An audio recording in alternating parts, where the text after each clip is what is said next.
Today's big idea and talk is going to be on transformation and impact.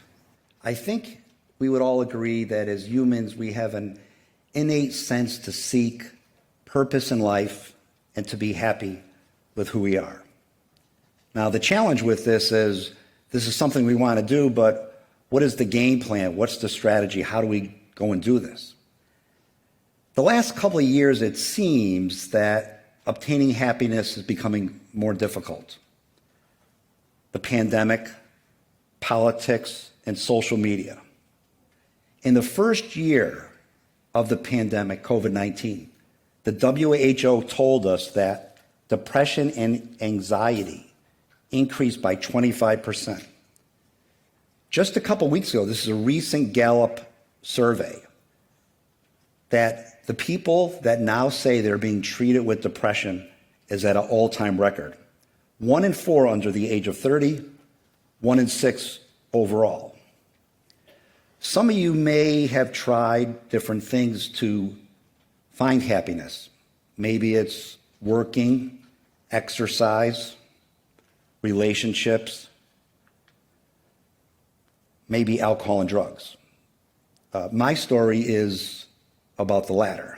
That was my solution to life, to try to make myself feel better. What I have found is that there is a solution and there's hope for everybody. You don't have to be an alcoholic or a drug addict to find this solution to gain happiness and find contentment. What I've been doing for the past 15 years is moving from a person that was primarily selfish to a person of service. This is no way perfection. It's a long-term project, slowly but surely. I'm proud to say that my company last year was able to provide clean drinking water to more than 30,000 people in Kenya. This was something we did. It was a clean, thank you. It was a company initiative that I'm really proud of. Like we raised money, a clean water pledge, and 30,000 people that were drinking dirty water now have clean water. I'm also proud to say that as part of what I do to be of service is that I'll go into prisons and I'll go into treatment centers to share with other people, how I got better and hopefully help them. A long time ago, I was a model child, almost the perfect kid. I was never in trouble, didn't drink during high school. I was even president of the weather club. If anybody wants to know the forecast, I can help. Then I went to college and everything changed for the worst. I found alcohol, beer, and girls, and quickly became distracted. Within 90 days, this good kid, model child, never in trouble, was on academic and disciplinary probation within 90 days. So, this kind of good kid started making some bad choices, and this led to a temporary solution of using alcohol to make myself feel better. Extreme selfishness. How do we fill the void? Many, many people have started this act of moving inward to outward. Mother Teresa, Princess Diana, Bono, Denzel Washington. They're just a few figures in history that we know about that have started to help other people. So this is not a new idea that I've come up with. For all those years when I didn't really like myself or felt less than, there was two ways that I identified who my being was. It was how much I made and how much I sold. That was basically it. I was either focusing on the bottom line or the bottom of the glass and nothing in between. Then two small but big events occurred. One time I found myself in my office escaping from my family, really, to go in and just drink in the dark. And I felt pretty good about it because I'm in the dark and drinking by myself. Then my 5-year-old son, about this big, comes walking in. I'm hiding beer bottles in the drawers under the desk. I'm guzzling a beer, and my son comes in and catches me. And he says, as the only adult in the room, "Daddy, can you just have 2 beers a day?" So all those years I thought I was hurting nobody but maybe myself. So that was the first big gut punch that came crashing down. I am helping or hurting other people. I had let down the person or thing that I had loved the most in the world, an innocent 5-year-old boy. I made a promise to only have 2 beers a day, only to fail 2 days later. The second big event is all these years I've been a salesperson and a pretty accomplished salesperson. On the outside, people would think, oh, everything's okay. He has a nice house. He's a top sales guy. They don't really know what's going on the inside. Then the last wheel came off. What happened one day is I said to my family, why don't you go on vacation without me? I'll stay alone because it's really, really busy, which meant I want to drink alone and nobody's going to bother me with no judgment. I started drinking at 9 a.m. one day. What happened was the next morning I woke up and I had a bad feeling that something happened. I really wasn't sure what, but something on the inside said, this is not good what happened yesterday. I looked at my calendar and my task list, and then I found out, or I determined, that I had a virtual meeting or sales call in an alcoholic blackout. Not a recipe for success for a professional salesperson.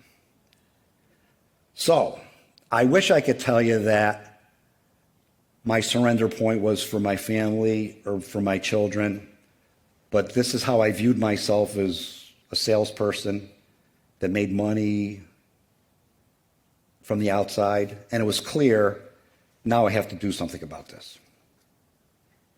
I started crying on the spot. I called up my wife when she was on vacation. I called up the boss. In tears, I said, I need to get help.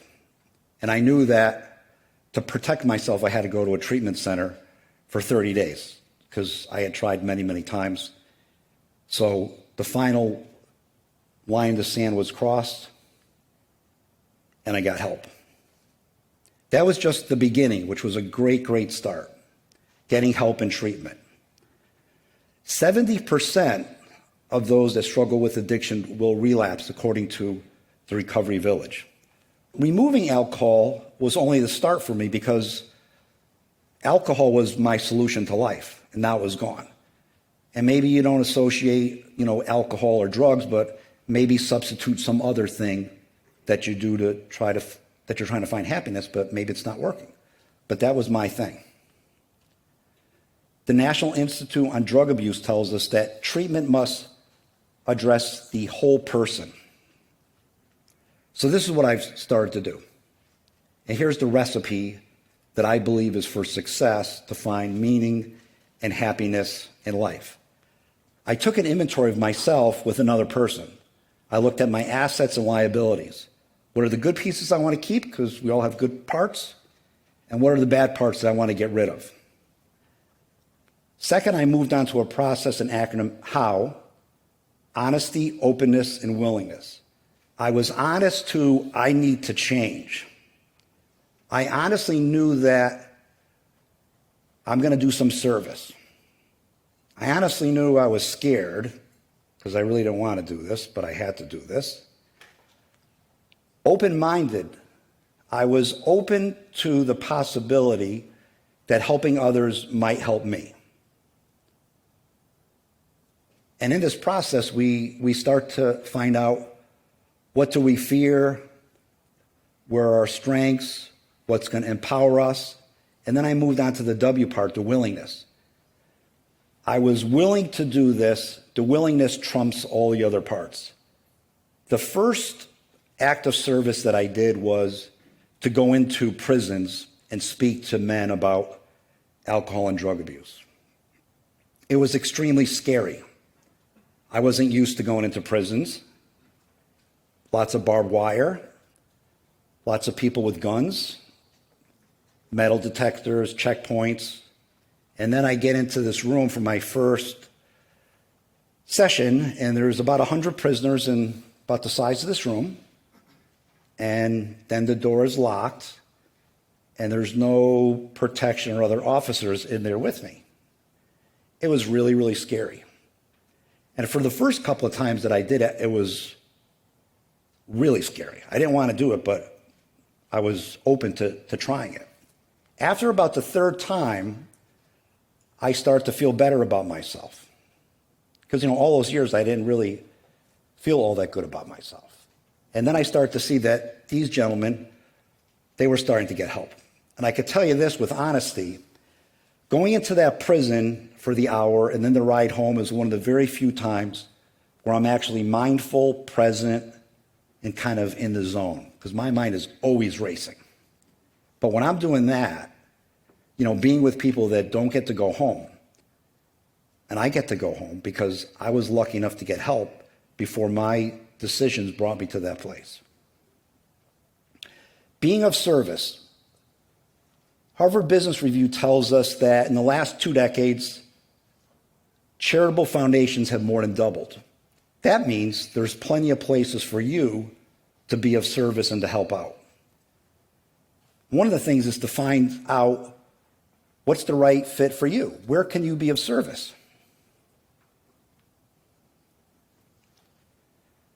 I'm going to share a very proud moment. I helped my son about 4 years ago, the very same person who helped save my life when he came and gave me that gut punch, right? He was struggling with similar alcohol and drug addiction issues. He needed help, and he went to the same treatment center that I did. I'm happy to say he's way, way smarter than his father, because he asked for help at age 20, not 40-something, and he's been sober for 3 years, which is a tremendous miracle.